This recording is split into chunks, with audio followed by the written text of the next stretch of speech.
Hello, dear soul traveler, and welcome to this episode. We continue with our creative journey here with the beaver, guiding us through this beautiful landscape, but also into the landscape of our inner world. But before we get into any of this, let's get this flame of peace, hope, and love for 2026 going. And there we have it.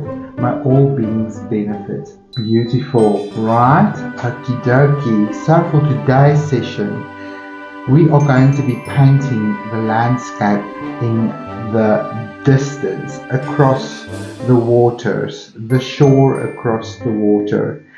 And at this stage of our beautiful acrylic journey, we begin to manifest and become aware of our horizon. It is grounded, it is physical, it is all real possibilities. And as we paint this forest today, the beaver is going to whisper some stoic wisdom in your ear. But before we get into listening to what the beaver has to say to us, I want to just talk a little bit about this landscape and its positioning on our beautiful canvas. So now that we've got our beautiful clouds in the sky, we've got some lovely reflections in the water going, we are going to be basically working in that region of the painting, the distant shore. We're going to really ground it and anchor it with a beautiful forest of aspen trees. Now let's quickly look at the beautiful colors that we will be using for this particular part of the painting. We are going to definitely be needing some smaller brushes. I've got here a fine liner, and this is a number 4, but it's got a particular sharp tip, especially if you have to look at the fine aspen trees that we have to paint in the back. You are definitely going to need a fine liner. So I'm going to be using this number 4 for that. I also got here just a normal round brush. It is a number 1. I want to be able to just create some bush-like texture. And if that doesn't work, I also have here a very small angle brush. It's not in the best of states. It's a little bit fat, but it could do the trick. So I'll see what's going to work when we get into painting the aspen trees. I want you to ignore everything in the foreground. So that means everything on this side of the water. So that includes the big trees, the rocks in the water. We are not going to be painting that. We are simply going to be painting that beautiful forest in the distance. Right, color-wise, I've got here iron oxide black, and I've got here green earth. Now that's going to be like the mixture I'm going to be using.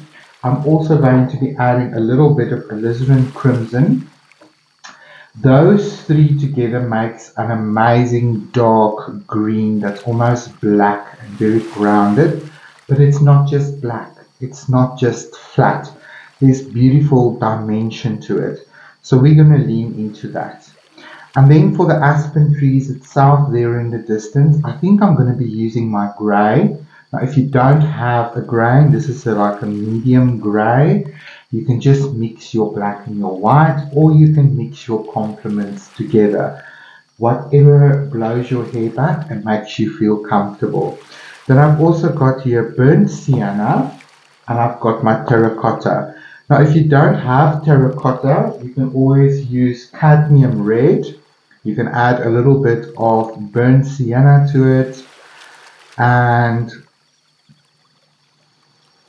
maybe a hint of green just to cool it down a bit, but it doesn't have to be complicated. Okay, so we're going to play with these colors in our beautiful scene. So I think what I'm going to do is we're going to start with the forest and then work our way forward in layers again. I'm going to start with a very distant aspen trees and really fill in the body of this beautiful forest, And then as we come forward, the trees become a little bit higher and a little bit darker. So there in the distance, we've basically got a non-descriptive idea of aspen trees and forest trees that has these beautiful little tips. But as we move forward to that shoreline, it becomes a little bit more defined. And I think the final sort of session is going to be to add these beautiful aspen tree barks in the background, and then to also add a hint of these beautiful warm tones. And that's where I'm going to be using my terracotta and maybe a little bit of my cadmium red in areas like that, just to really make it almost look like fire in the forest as it reflects the beautiful light that is all around. Okie dokie. So let's start with the beautiful forest in the background.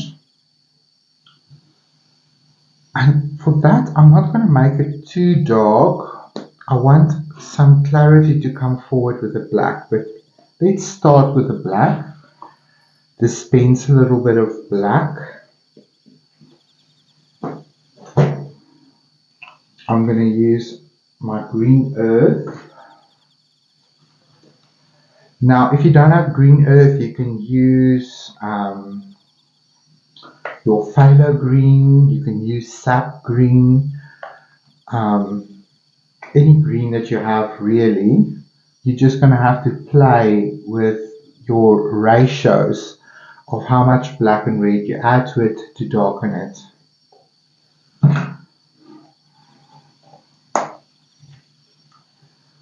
Alizarin crimson. Now alizarin crimson and this green earth is literally opposites on the color wheel, and that makes it a complementary color scheme. So if we want a dark green and you add red to it, it makes it darker and it makes it earthy. So that's what's going to happen here. Okay, so there are complements on the colors on the color wheel. Let's quickly do this. We're going to use green, but we don't want it that bright. What can you use to dull it down? Its complement, which is red. So the more red you add to it, the darker and the more neutral it's going to go. So you see why I like to use a color wheel, because it always gives us the truth about the color theory that we are playing with, right? Okay. Okay, you can see. I think I'm going to also dispense a little bit of my burnt sienna, if I can get it open.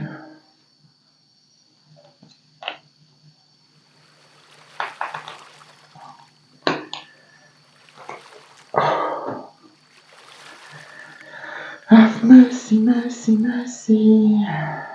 Okay, I'm going to dispense a little bit of my burnt sienna as well.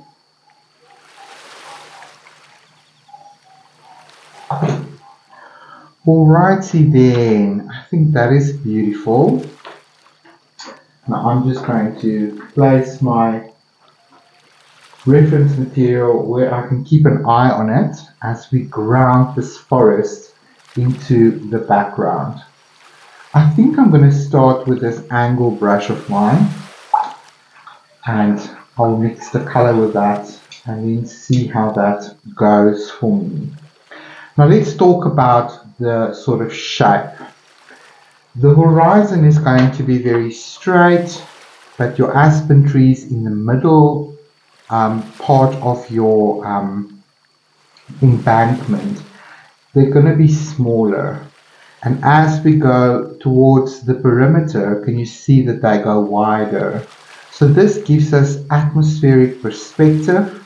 It gives us that depth that's going to really make the scene give you that beautiful three-dimensional feeling, because look how big the aspen trees are in the foreground. So that's really going to communicate that distance, and it's going to make the river or this lake seem even broader. Okay, so here we go.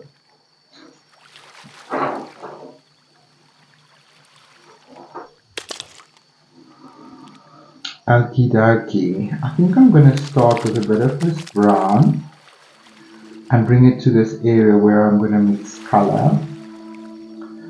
I'm going to add a little bit of red to it.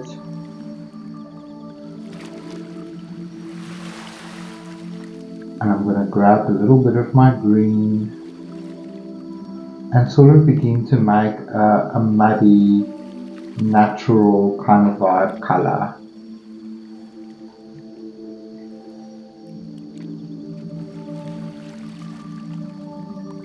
Brownish, dull, but it still has a hint of green to it.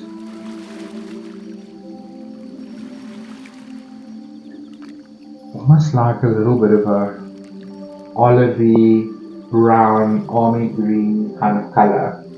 I think that's going to work for me. I need to really see my image. Oh, I'm so sorry, I'm bumping my camera. I need to make it stand here for myself.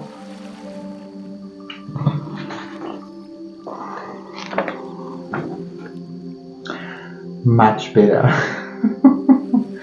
It's important to set up your studio in a way that's comfortable for you, where it supports your journey.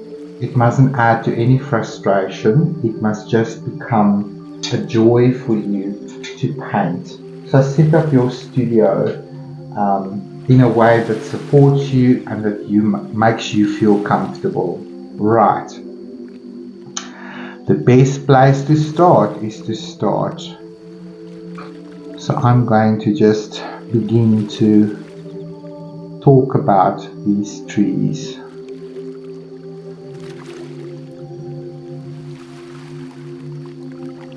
And I'm very mindful as I go towards the center of the scene to go smaller with my shapes.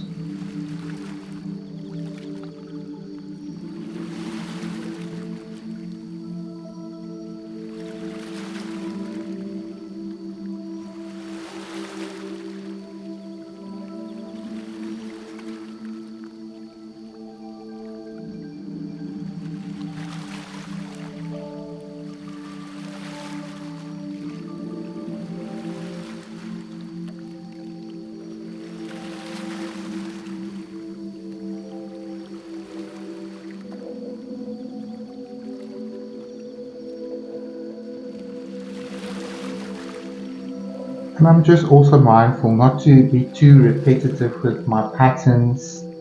Nature is a little bit more random,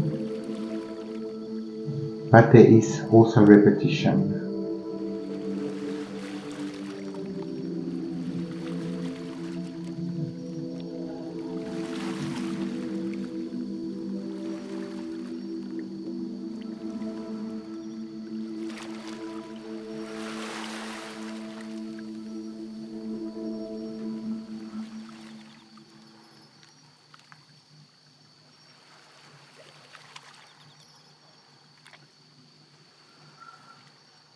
Beautiful. So remember, this is going to happen in layers. So be kind to yourself. Every painting and every phase of it has an ugly face. And it's usually where patrons give up, when they start painting and it doesn't look like the picture at all. But remember, number one, you're not a photocopy machine. Number two, art is a process. It is not a print. And it's that process that I want you to lean into. And it's through that process that we become aware of our mental world. Listen to the criticism that you are offering yourself while you are painting. Become aware of that critical nanny voice. Whose voice is that? Is it even your voice? Or is it a nanny that you grew up with? Is it a parent voice? Is it your grandma's voice? Is it a teacher or a tutor's voice that is criticizing you? Because somewhere along the journey, we've learned to use that narrative in our minds as a way to gauge what we are doing, because we are constantly being criticized when we are young, while we are learning, like, you're not doing this right, you should do it that way. And that is where we begin to learn not to trust our own intuition, because there's always somebody that knows better than we do. And in some cases that's true, but that's not always the truth. We are being discouraged from following our inner guidance and staying within the lines. So it's really much about our behavior and doing it according to somebody else's expectations. And now in your adult life, you sort of need to learn to lean more into your intuition and less depending on that critical nanny voice that's constantly telling you that you are doing it wrong. So become aware of that. So if your patterns of painting or your style of painting doesn't look like mine or the picture, it doesn't mean that you're doing it wrong. It just means that you're doing it your way, right? So we continue to play with this mixture. I'm going to bring a little bit more paint forward here. Add a little bit of alizarin crimson and my green.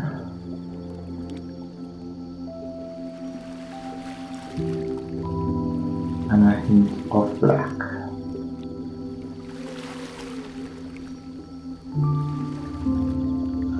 Right, this is going to darken my mixture, and I will constantly be adding to that as I begin to fill up this beautiful part of our painting. I'm also now going to start to lean a little bit more into the toe of this brush. It needs a little bit more black to stand out, a bit more green.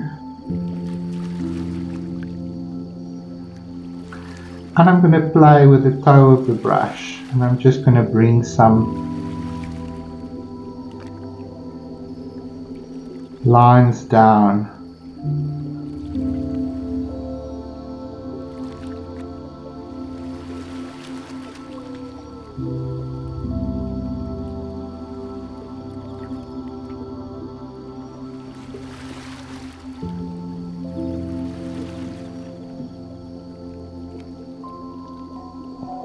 Hello!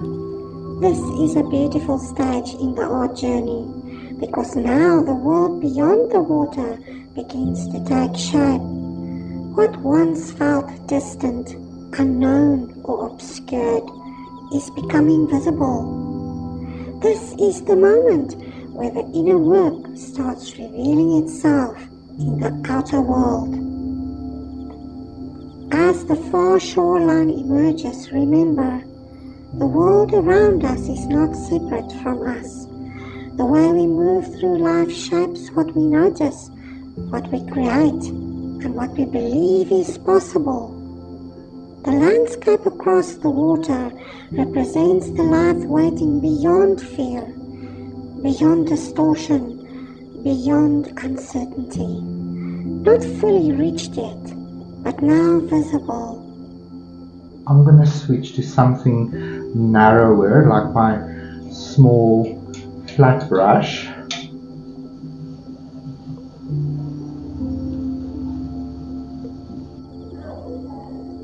The world is always responding to something. Your focus, your energy, your fears, your devotion, and your attention. Not always magically, not instantly, but consistently. What you nourish grows more visible, and what you avoid remains hidden in shadow. Like the distant shoreline slowly appearing through mist, your future often reveals itself gradually as your perception becomes clearer. The water still reflects the sky, but now it also reflects the land. This is important. You are no longer only looking upward for guidance. You are beginning to see how heaven and earth, vision and action, inner and outer worlds mirror one another. What parts of my outer world are mirroring beliefs I no longer wish to carry? What would shift if I approached life as something responding to me rather than happening to me? What possibilities have I been unable to see until now?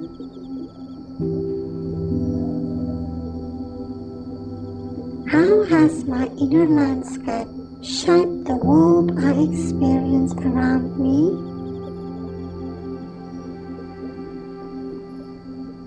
Am I waiting for the world to change first, or am I willing to change the way I meet it?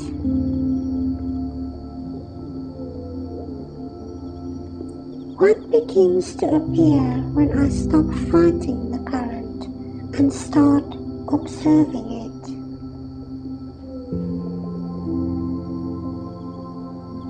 If life reflects my relationship with myself, what is it currently showing me?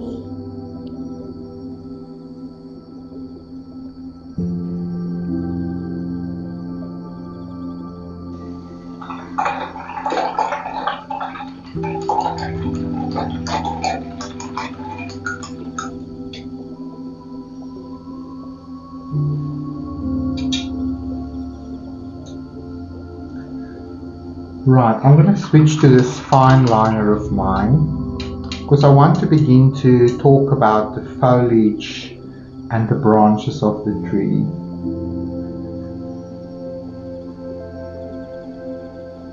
Of the trees, the forest, not just one tree.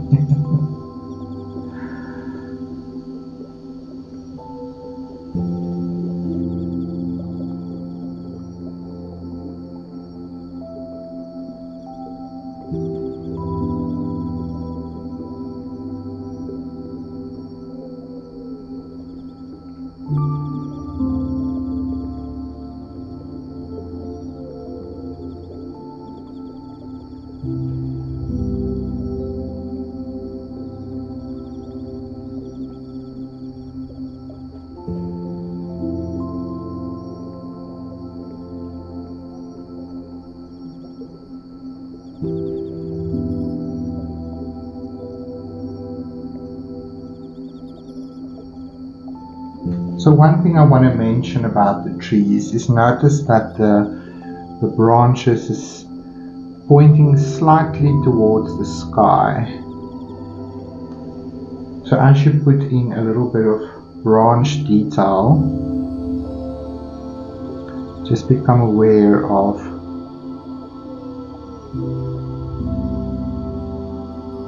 the angle of the branches.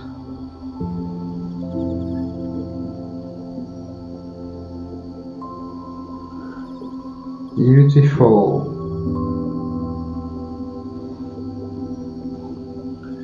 This is basically where I lean into the fine liner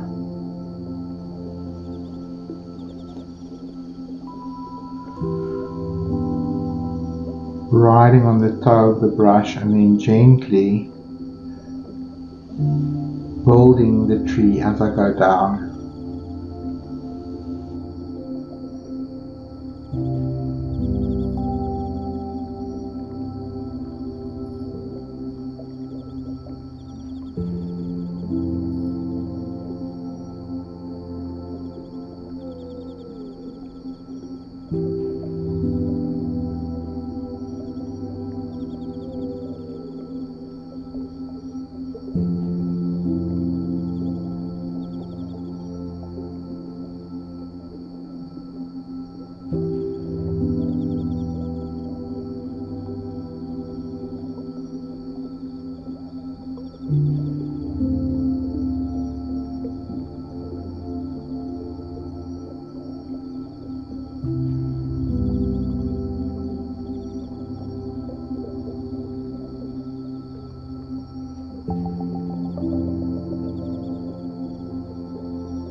Keep your paint quite fluid so that you can really depend on the toe of that brush to give you that fine details that you are seeing.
Right, here and there's this beautiful sticks or dead trees in the distance.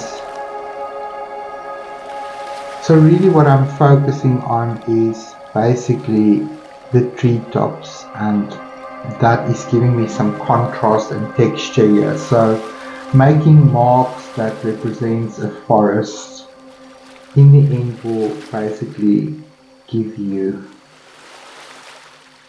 a forest looking kind of place.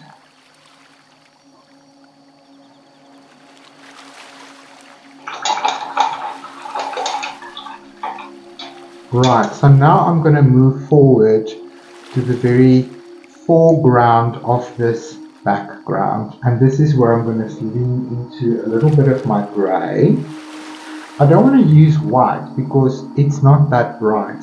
You always want to reserve your white for much later,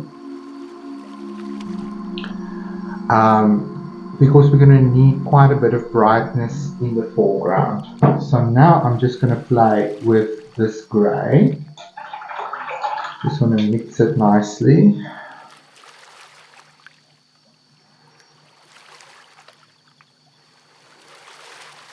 So I'm going to maybe bring in a touch of this color just to harmonize.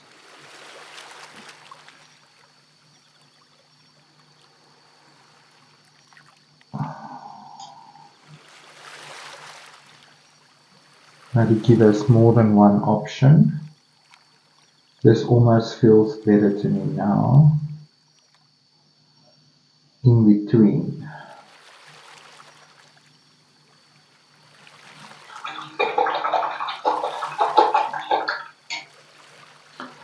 Okay, so I'm going to lean into my fine liner brush here and really fill that tip with that secondary grey color.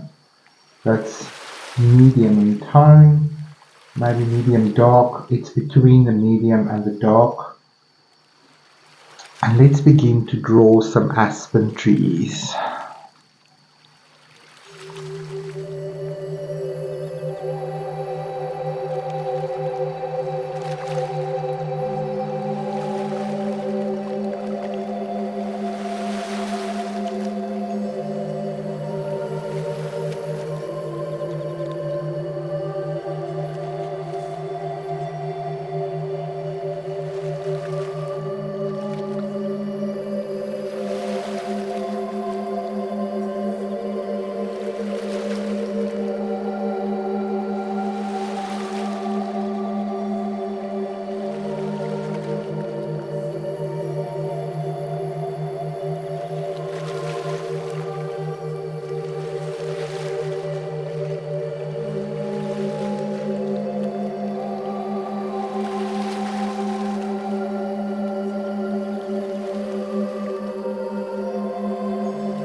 Moving slightly more into the burnt umber with my grey now.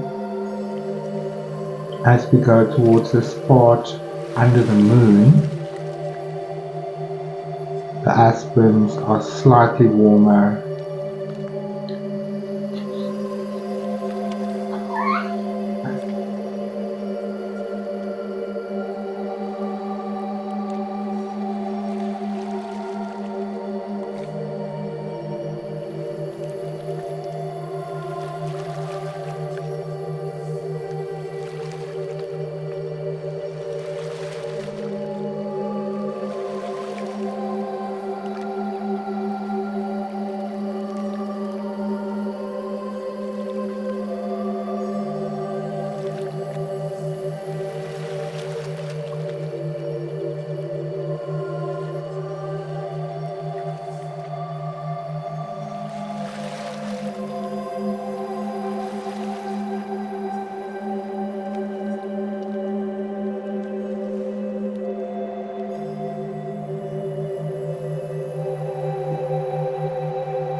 And they're not all standing straight. They're growing upwards, but some of them look a little bit skew.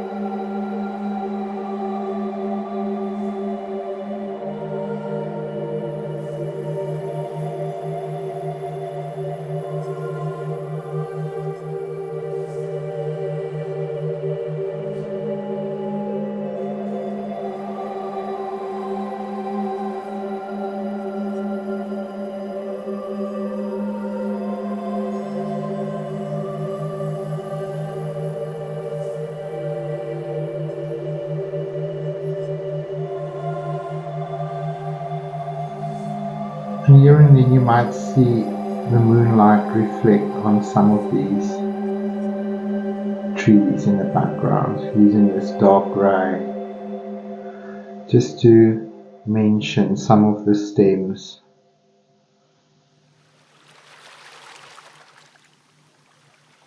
Here and there. Beautiful. Oh wow. Okay, this is coming together much quicker than I imagined. I do feel that there's still a little bit too much contrast here. Let's lighten that up a little bit.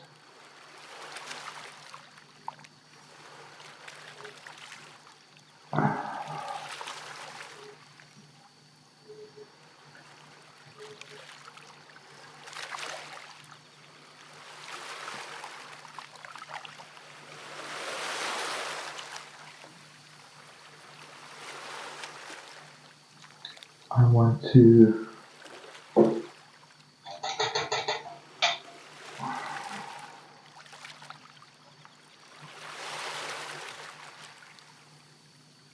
just tap here and there.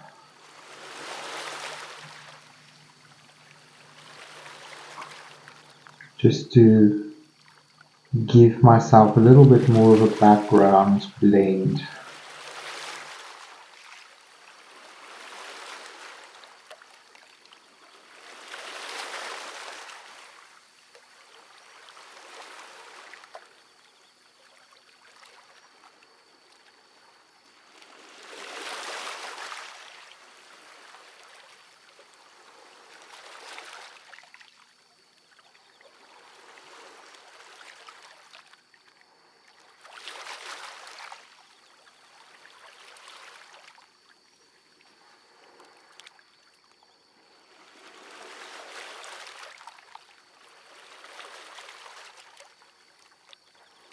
Just thicken up the forest a little bit.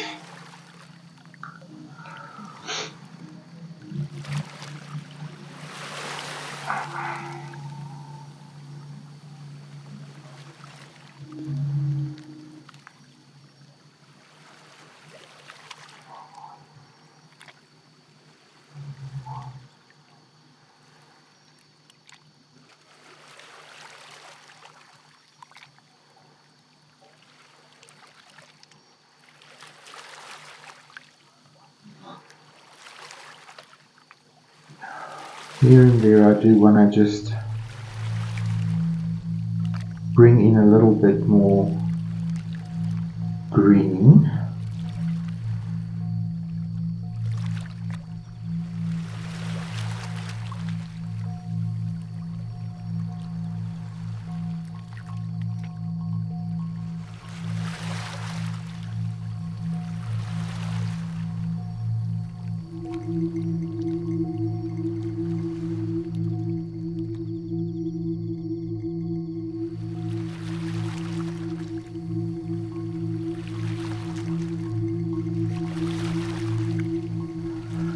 You just break some of these branches up, or tree trunks again.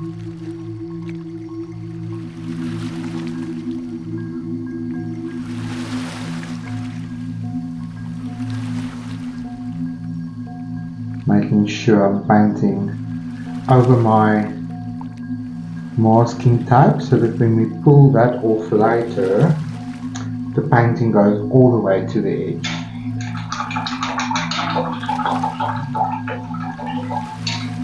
Right, I'm going to lean into quite a bit of black now into this mixture, maybe a little bit of alizarin. I really want this to be the darkest trees.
Gorgeous.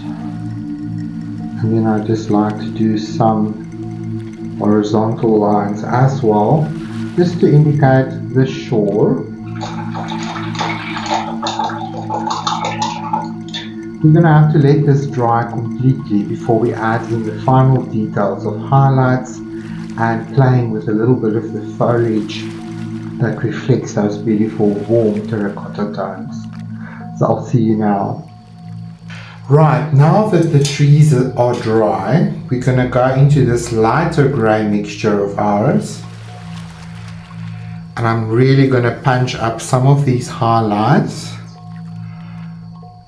Like this tree is much lighter and it's going beyond the canopy.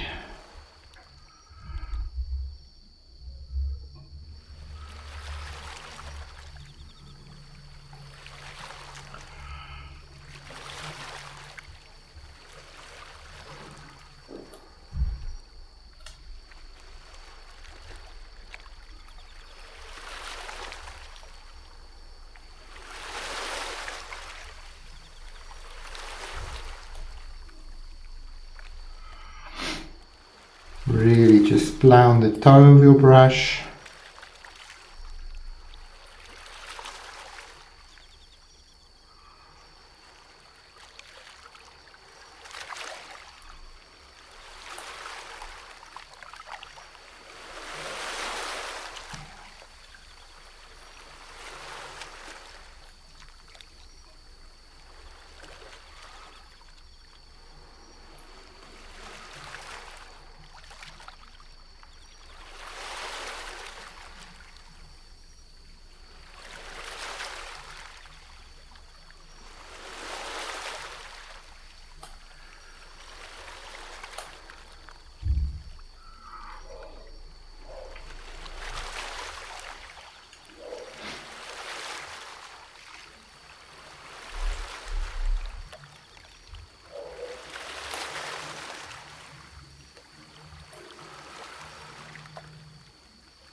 Nice.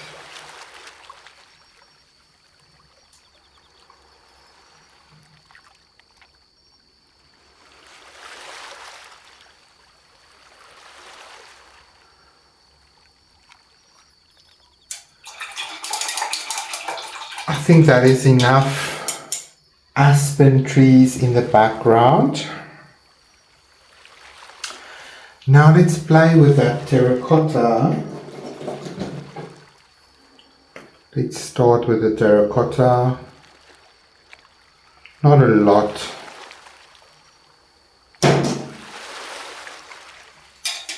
I'm going to use my flat square brush, and I'm basically just going to pick up some paint on the sort of corner.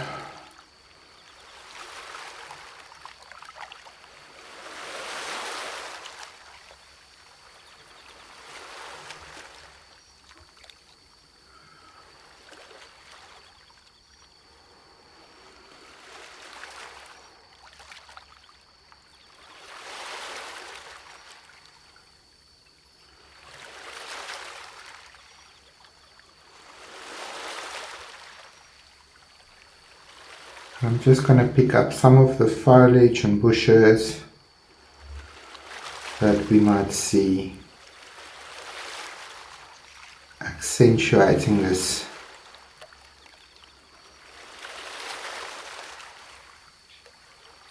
horizontal shoreline.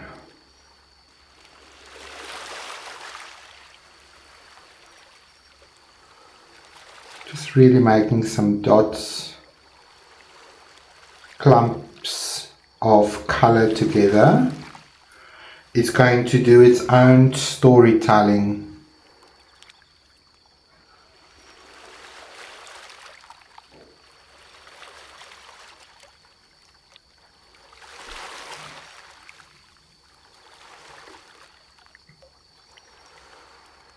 Not reading a lot here, because there's going to be some aspen trees painted over this.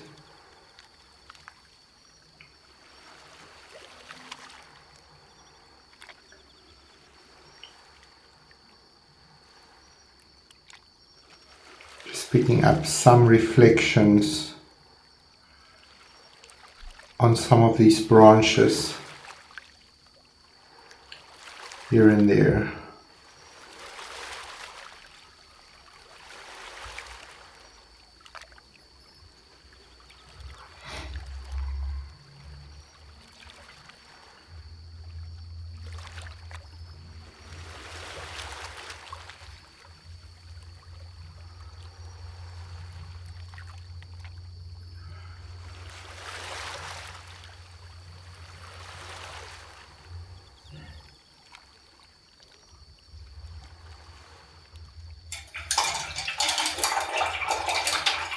I think that looks good.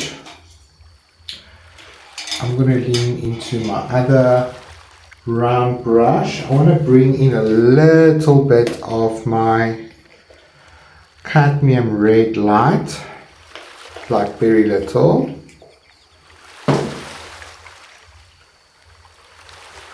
And just here and there I'm going to add a little bit more vibrancy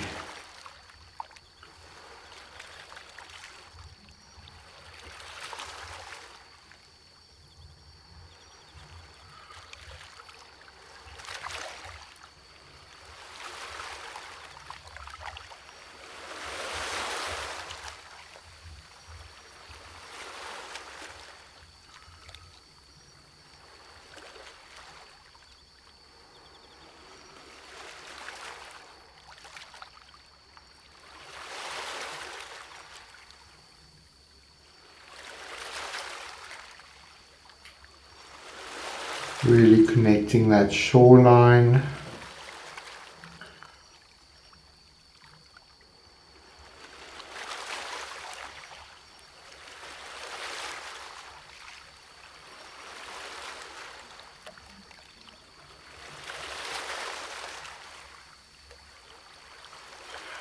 I'm going to lean into my burnt umber.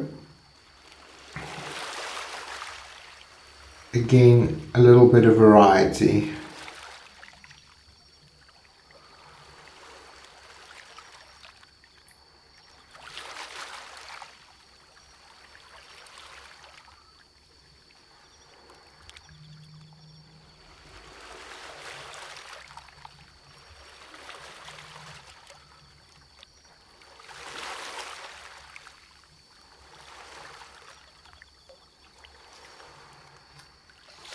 Nice. Getting back into my dark mixture, I didn't rinse off.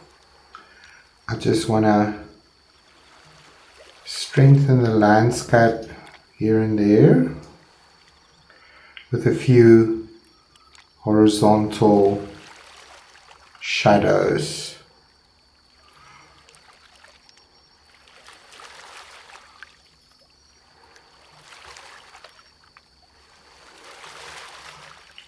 Nice.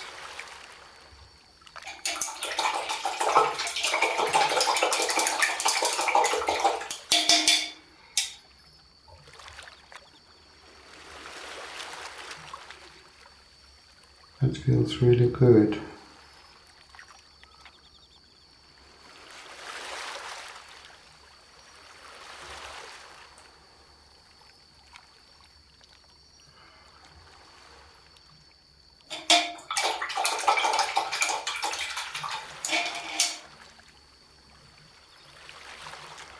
I'm going to use my lightest grey just on the toe of my brush to really strengthen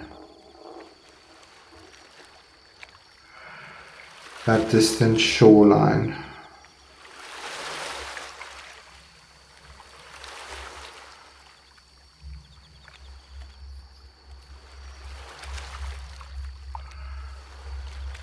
Really just give it a moment to reflect some of that moonlight.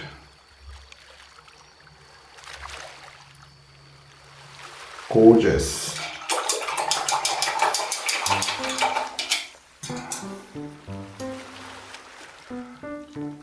There we go, dear friends. Our shoreline in the background is painted.